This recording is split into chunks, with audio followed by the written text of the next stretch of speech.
We're back here at the house I bought from my parents, and let me just tell you, it's going over budget. If you recall in the first video, there used to be a big garage door here, but it was kind of weird because there was no garage inside of the door. It had already been converted to living space, so we got rid of that and added a window. But this is where things got a little out of hand, but I'm not really too mad about it. Take a look at how open this house is now compared to what it was. If you recall, right here where this beam is, there used to be a big wall separating the two spaces. Over here, you had the first living room where this was the dining area, this was a little sunken couch area, and now you can see it is all the same level. We filled it in, but now it's all open to the rest of the house. And because it's so much more open, everything just feels bigger. Now we have this big giant area for the kitchen and the dining table. I mean, just look at how big this kitchen is going to be.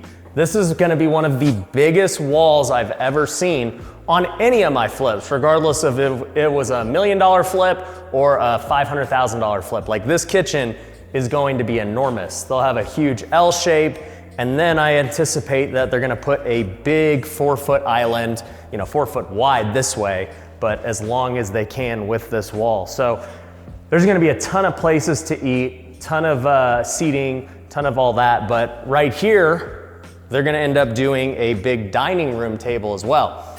Now, originally when I walked this house, I just talked about what I would personally do, but for those of you who don't know, my dad is one of my project managers in my flipping company. So he's managing his own house on this renovation, and he has the budget to do whatever he wants. I said, Dad, it's your guys' house, be reasonable, but at the same time, do what you guys want to do because you're gonna be living in it and I want you guys to be happy. Well, he pretty much didn't do anything that I talked about in that first video. In fact, he did things like this. Right here, this house is bigger now, okay? You can see the line of where the house used to be. This was the exterior covered patio, and now the home is just a lot bigger. And let me tell you, this is something that we do in house flips a lot. If we have an area where we think we can enclose it and get extra square footage, we'll do it. But I didn't really think about it when I first bought this house. I just said, yeah, it's got a nice covered patio, that's cool. But I really like what he did with extending it because now this kitchen is just so much bigger, and you have this big dining area, and just the whole living room itself is much more spacious. It feels more grand. And I really just love the way this is laid out now because this will now become your living room.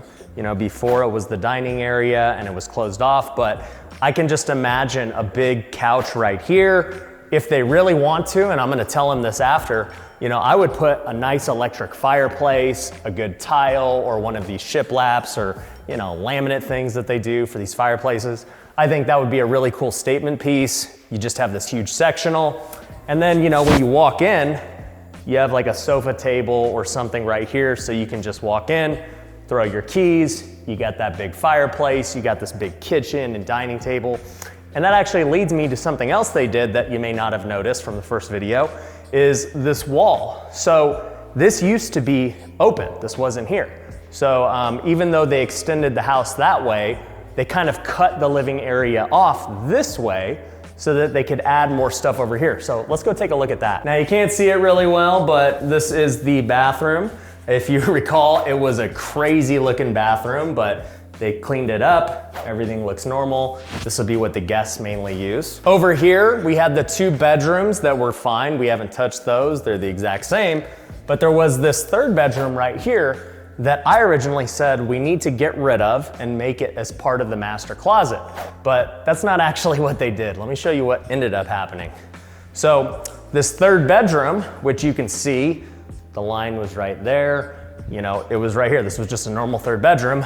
They just made it part of the master overall, and now it's a sitting room. And I actually like that better than my plan because the master was already pretty small for this price point. I mean, it was fine, but I would have preferred it to be much bigger. But I like that they did the sitting room because that's something that you want in a higher price point. You want a bigger master. So now the master feels very spacious. They've got these extra closets that they can use for whatever they want. But this is where I wasn't sure what they should do. Originally you had the closet over here. It was a very small closet. and you had the bathroom over here. Both of them were really small. And I said, hey, why don't you just take out the closet and put the big bathroom all in this area? Well, that was when the closet was gonna go over there. I didn't think about what he did with pulling everything out that way towards the living room, because I wasn't thinking he was gonna make the house bigger by taking over the enclosed patio. It was actually really smart what he did, because now you can keep the bathroom and the closet on this side. So here's what I mean. Over here, you now have the bathroom. You know, you got your vanities over here. They put in a built-in tub. You've got your toilet right there, which I'm not a huge fan of the layout because you don't really want to walk in with your toilet right there, but it's not a huge deal. Like, you know, it's pretty fine. And then they just made a really big shower in here. Like, this is a enormous shower. So, you know, I think it's great. Is it exactly how I would have did it? Probably not, but once again, it's their house. They can do whatever they want. So this is what they wanted. I support it. But over here is the closet. And the original closet was literally just like pretty much this. It looks like they expanded the bathroom a little bit into the closet, but you can see where it was. Well, now the closet goes all the way around and it is a big closet. So this is what I talked about with it extending into the living room. Now they have plenty of closet space for a master. Like, this is a huge walk-in closet. So they pretty much got the best of all worlds with my dad's plan. They got a huge master, they got a sitting room, they got a big shower, bathroom, and now they have a big closet. So kudos to him, because he came up with a better plan than me.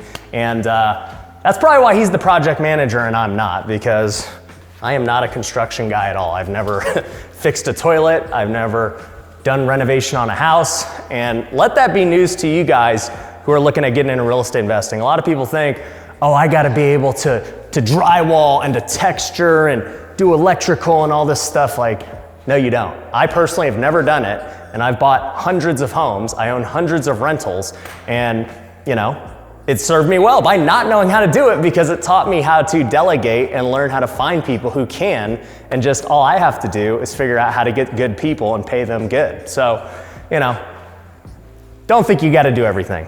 Now, as we walk into this other area, you could see, you know, this was the former garage. Now, previously, I think this was the line of what it was. They had this part of the garage as just like a storage room. And so I said, we need to get rid of this wall. This is dumb, because you can't even park a car in here. It's just storage. And they had this big garage door right here. So they got rid of that. They filled it in, threw a window on here to get some light. And now the space is way more open. So you've got this big open space that can be used for a second living room. It could be used for, you know, a gym. It could be used for my kids' playroom. That's kind of what I was saying in the beginning was, you know, I bought them this house so they could be closer to us and so that my kids could, you know, have a better place to play and just hang out. So I really like this space for the kids. One thing that we didn't talk about in the first video that I'm happy they did was getting this bathroom right here. So we've got this bathroom now, and that makes this home actually a 4-bedroom, 3-bath. And the only reason I'm saying this is a 4-bedroom on paper is because there is a closet over there that makes essentially this area count as a bedroom. Now, is it gonna function as a 4-bedroom? No. I mean, it's gonna be a 3-bedroom. You got those 2 over there, you got the big master. But if we ever did wanna make a 4-bedroom real, or even a 5-bedroom, I mean, you could build a wall right here and split this into 2 more bedrooms if, you know, a big family ever wanted to live here. But, you know, for our purposes, for my parents, obviously they don't need 5 bedrooms. They need, you know, an open space for kids. They just need a big master, and that's really it. So it's gonna be really cool. You know, you got the laundry room over there. They're still working on that. So I really like what they did with the place. I think the layout's great. I think having this big kitchen is great. Let's check out what they're doing with the exterior. So the exterior is one of the big reasons we bought the house. You know, it has a very big lot. It's half an acre, which is pretty rare in Las Vegas, especially in this area. But as you can see, this area where we extended the house just followed the roof line that was already there. So I really like that he did that. I think it was super smart. It added value and, you know, it increased the functionality of the home. But, you know, as far as the rest of this goes, I can tell, you know, he added a couple of blocks to make his wall higher. I definitely noticed that. I'm not sure what he's going to do with the landscaping. Maybe they're gonna add grass or something, I don't know. But I think he's gonna add a covered patio right here, which makes sense, you know? This is more than enough to have your covered patio. You still have plenty of room for the pool, so I like what he did. Over here, there used to be a big fence right here that was guarding all the junk. I can see that now, you know, they got rid of the fence. There was actually a concrete guy out here earlier. So my guess is they're gonna concrete this whole thing so that you can get to this garage right here. And you know, this is one of the biggest things that I think my parents are really gonna like. I do not anticipate them putting cars in this garage. They like to store stuff. My parents, you know, for better or worse, are what you might call hoarders, but I anticipate them using this big garage for their own stuff. So I don't even have a key, so I can't get in it. But overall, I'm excited for them. I think this house is gonna look great. I know that they're still gonna do a bunch of other stuff to the exterior to clean it up. And you know, even though it's over budget, it's okay. They're actually adding value to the things they're doing. It's not just like dumb stuff. So if we ever did need to sell, or you know, by the time I go to refinance this property, I'm gonna get a much better value because of the changes that my dad made. So I approve of them. I don't know what the final budget is gonna come out to be because they're not done, obviously. If you subscribe to this channel, I will show you the finished product of this house once he's got it in, and we'll talk about what it ended up costing me and how far over budget we went. So make sure you subscribe. Also, if you want to learn how to find deals like this one, you want to be able to be financially free and buy houses for your parents one day, definitely go check out futureflipper.com. It's where I train thousands of students across the country on how to find real estate deals, how to flip houses, how to wholesale, and build generational wealth. So go check it out, and I'll catch you on the next video. Peace.